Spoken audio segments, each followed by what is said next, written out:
A lesson in humanity, accidental reincarnation. Many years back, when I was quite a bit younger and had lacked much of life's experiences that I now claim to have gone through, I found myself in a fashionable store searching for something interesting to bring home for a good read. After about an hour or two of seeking interesting literature, I caught myself red-handed, clutching a paperback that I could bring my mind towards reading perhaps over the weekend.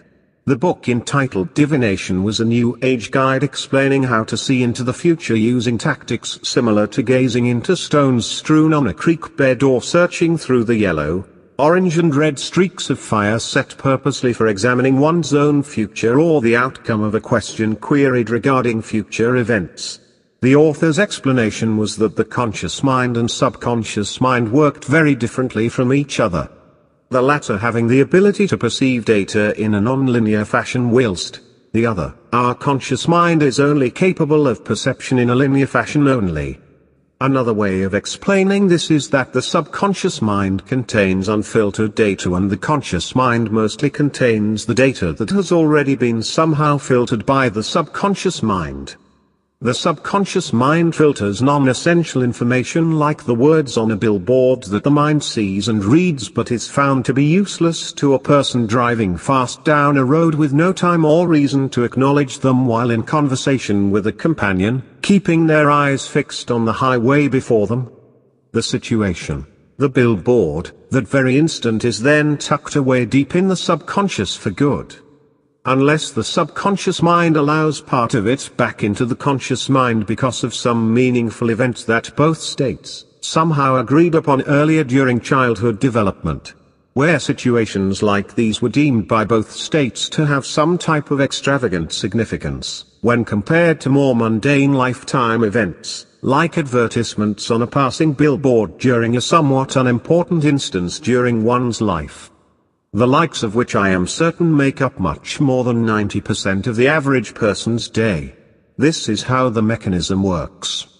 If the conscious can't relate to it or has no more use in relating to it, then the subconscious becomes the sole proprietor of the data and then only uses this data to influence the conscious mind from behind the scenes, doling it out to the conscious mind subtly persuaded by predefined emotional triggers created most likely again during stages of development during adolescence.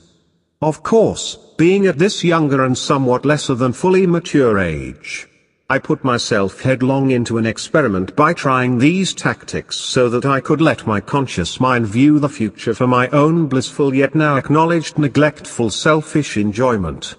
As there was no need then as with now to see into my future.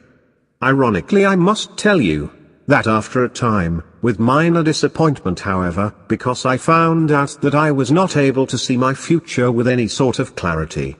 Yet however I was able to retrieve from my subconscious into my conscious, unfiltered data that I found sitting there alongside much rubbish. What caught my attention most should not have been because of my birth date, rearing, general education, life and religious beliefs. I was emotionally struck. My life spun about around me. I became dizzy and nearly fell on my head. I became starstruck that I could pull off this rather splendid trick with my mind. Whereas everyone else needed a hypnotist, a nightmare or a declaration from God in his own personal writing as if they were Moses. How do I put this gently? For myself and therefore most of us, the topic of reincarnation begins with fantasy. A vibrant dream during REM state where a person is transported to some far-away place, only to find themselves standing in a courtyard of some medieval castle of yore. Yes. Standing courageously ready for their own dramatic beheading, as a result of some noble or hideous cowardly deed that required eternal punishment and revenge by execution. A ghastly death sentence created by their mind during what would normally be peaceful sleep for themselves or any other lot of sleeping humans. Then suddenly, miraculously, they are then transported after their beheading to some super fantastic level of heaven where God himself or some wonderfully angelic spirit creature awaits them only to let them know that they must begin all over again. They then find themselves thrust back down to the good earth to then inhabit the altogether new body of an unborn infant awaiting rebirth and a refreshing new lifetime for them to try on for size once again. But for myself this was certainly not the case, and to this day never had been. I cannot remember having such a wonderfully fantastic dream. I had no reason to see a hypnotist and never will.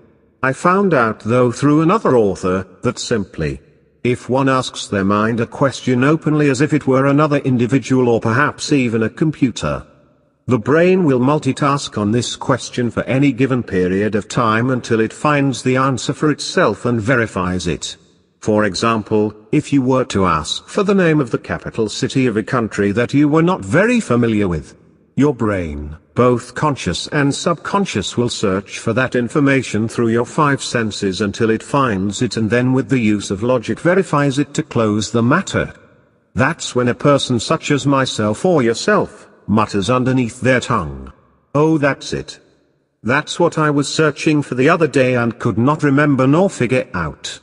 Perhaps it was the name of an actress in a movie, or the name of past girlfriend's brother you met once but whose name you cannot recall. Forgotten. So naturally, I simply asked myself a rather somewhat odd question I had in mind that is rarely asked by anyone because of its illogical nature. Having been born in the year 1969. As an experiment I asked my good brain where I was and what I was doing during the much earlier part of the 20th century. During that century's adolescent teen years, as it were. The question was about the past and ironically not about the future. Hello dear brain, exactly where was I and what was I doing in 1916, 1912, 1909? I patiently awaited an answer from my longtime best friend, my brain. I trusted it fully and completely. But by doing so, my mind slowly began to give me emotional information and clues that at first I related to childhood emotions like playing games with other male children during adolescence. Eventually I began to emotionally identify with a very real and rather larger-than-life military conflict. The kind of which now sits stereotypically gathering dust, labeled by a somewhat fangled and poorly worded Dewey Decimal System that I wish would disappear. I am speaking of bringing up emotions that are as large as love, and as painful as true hatred. These types of emotions one does not exactly turn on nor off. One cannot decide to love another individual such as a girlfriend or spouse by simply saying they will do so, and emotions as strong and pure as true love, like anger, challenge, hatred and patriotism for example, must then come about through true conflict and not by fantasy. Real emotions are developed through real life and not the imagination. True, one's imagination can create emotions however subtle. Yet, as with you, as with myself, these emotions always inevitably relate directly back to one's own imagination itself and not elsewhere. These emotions that I was drawing up from my subconscious mind I had to put into words based on events, otherwise I would not have been able to place them at all, as I could not relate them to my present circumstances. They came from another place I felt I once knew as well, if not better than the location I now dwell well. At my place, I spent many a long hours when I had the mood and time all to myself. I would choose an object in my room on top a table or perhaps a certain position on the wall, where I could then drown out the rest of my environment and answer out loud the questions I had about this forgotten past. Once I became frustrated because I fully could not understand how I could have somehow, inadvertently and queerly forgotten about all this that I had wrought long ago, now present again to haunt me like an old Spanish sea hag or phantom goblin. Yes, I have known both well through much exposure. So I took the path where my emotions were the strongest and began defining those emotions through words. My foremost question being how and where did I die, or even if I had died at all, and then what else must be considered that led me unto my current state of existence. I began to place what I call memory catalysts in my nearby general surroundings. These consisted of items that somewhat resembled icons, from the time period I felt with confidence that I was peering back into with my mind. Although some may say that this tactic is too suggestive, my rebuttal to them would be that I only placed these memory catalysts in accordance with my emotions that had preceded them in regression, and then, only if I were certain that I was absolutely perfect in defining those emotions correctly without mistake after a considerable amount of time and discernment. It was at times very easy, as it is difficult to mistake a humongous elephant when it comes very close within one's very own gun sight. Otherwise, if a certain catalyst did not guide me unto a new set of emotions, then it was then deemed useless and removed. It was much like trying to find one's way in a room that they are familiar while blind and lacking experience. Where one's trousers are kept is perhaps one condition, but finding and cleaning up crumbs left on your floor is quite something else, I tell you. So I went about my experiment as careful as a scientist and as meticulously as any mum does when nursing her newborn child. I felt from examination that if these were in fact past life memories, that they were very extremely fragile, like fine crystal easily cracked or destroyed, by being blotted over by other emotions that regulate the conscious mind and its necessary directives. After several years of studying my own mind painstakingly, I developed a timeline which fortunately included true historical data that I could put up against my own data for verification. Here. Please note, this data deals with a well-known foreign military and its historical records. It is an odd subject I am touching on. Therefore my tongue will remain somewhat bridled. So, I can only say that while going through well-known archives, I found more than one picture of myself. In fact, I found 2 pictures of myself. Let's use the word twin instead for those of you that take this story so seriously to think of it as complete utter rubbish. Furthermore, at least, one of these photos was large enough to do a scientific comparison with one of my own photos.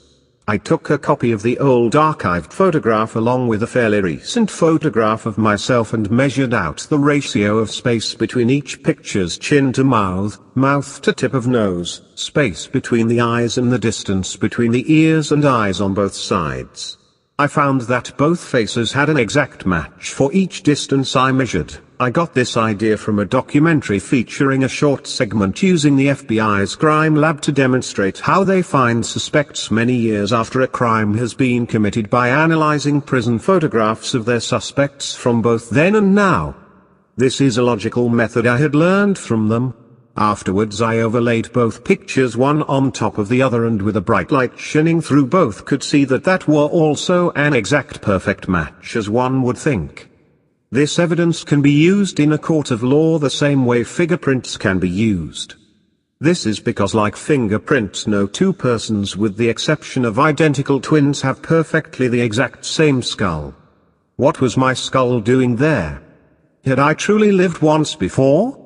Well, I am certain that this phenomenon is real. However, what exactly is the phenomenon? Or rather, should I ask, what is it made of, or what are the mechanics involved that makes it such? Could I truly say I had led a past life? For this to be answered, we must first pray to God in heaven and then scientifically examine the anatomy of a coincidence. The stranger the coincidence, the more complex its anatomy, and therefore the more difficult the math involved to try to understand the oddly complex nature of any coincidence's extraordinary existence. As an example, it is one thing to understand why 2 like-minded chaps would be wearing the exact same necktie at ball meant for the single and happily most posh. However, it is quite another to try to understand why 2 individuals existing in 2 separate time periods not seemingly related with each other would have the exact same skull, and in turn by some means have their conscious and subconscious minds intricately involved and duly motivated. Therefore, instead of saying that I led a past life, I opt for the alternative term where one, such as myself, votes for the equivalent thereof. Here. Furthermore, for those wise and those less than wise individuals, it is perhaps simply much better to thank our Lord God for His mercy and kindness and forget about all that wasteful bloody rot brought upon us, like violence and pain that we humans often bring upon ourselves to our misfortune, rather needlessly at times. Would you not agree, dear listener? As the Spaniards say, en los manos de Dios. I thank you kindly for listening.